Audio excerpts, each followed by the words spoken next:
This is your life, it is your time, and don't let anyone guilt you into not going. If you want to do it, you should go do it. And by the way, we've earned it.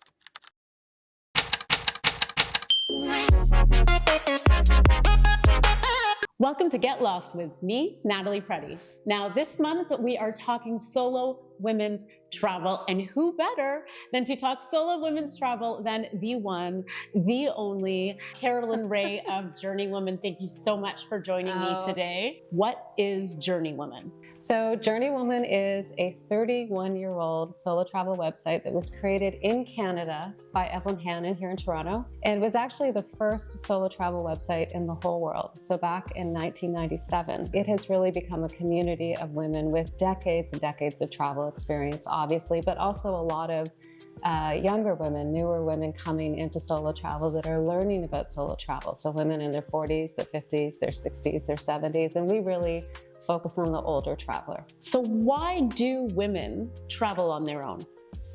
Well, when it comes to older women, which is really my demographic, I think there's a lot of interesting things that happen when you start to get close to 50.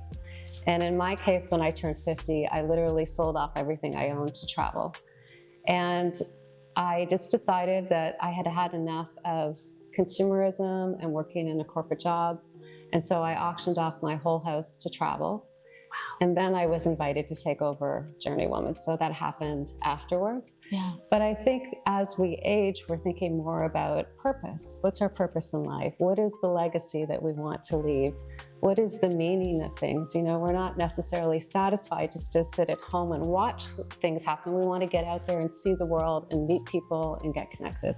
Do you think there's been a change in values since COVID when it comes to women's travel? Are you seeing more in terms of women traveling? We are actually. We just did a global survey about solo travel, and we're seeing more women traveling solo now than ever before. In fact, I think the market for solo travel is, well, our numbers say it's going to be $500 million in the next 10 years. And that is no small market. And I mean women over 50, by the way. So we're looking at older women in particular. And why is it that age group, do you feel? Well, I think when you've raised your kids and you've had a good career, you start thinking, what's next?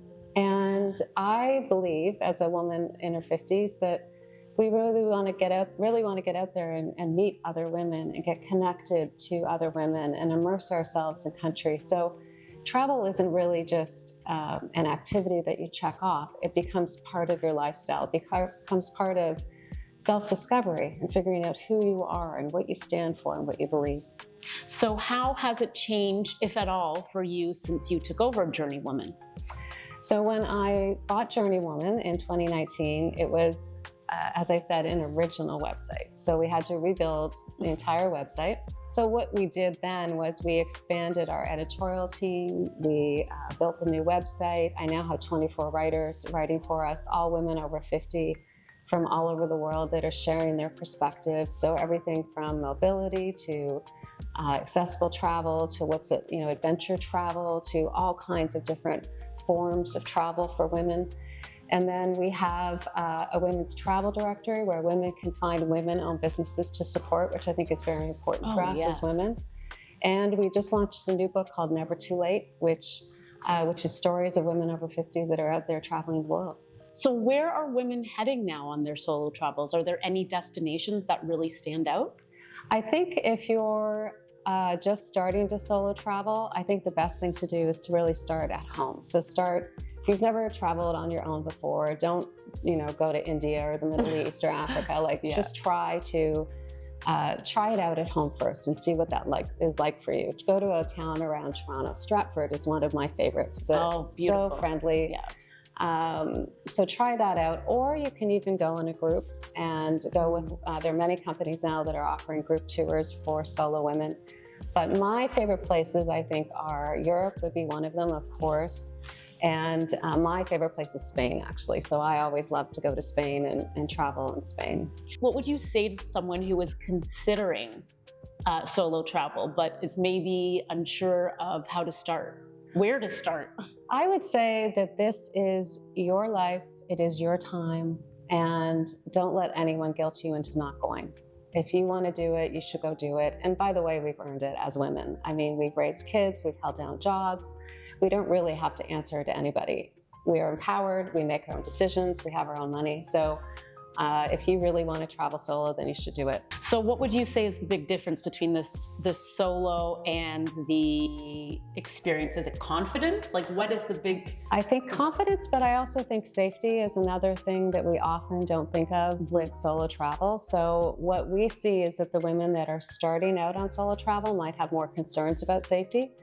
But the women who've been traveling for a while, they kind of understand there are certain things that you need to do differently.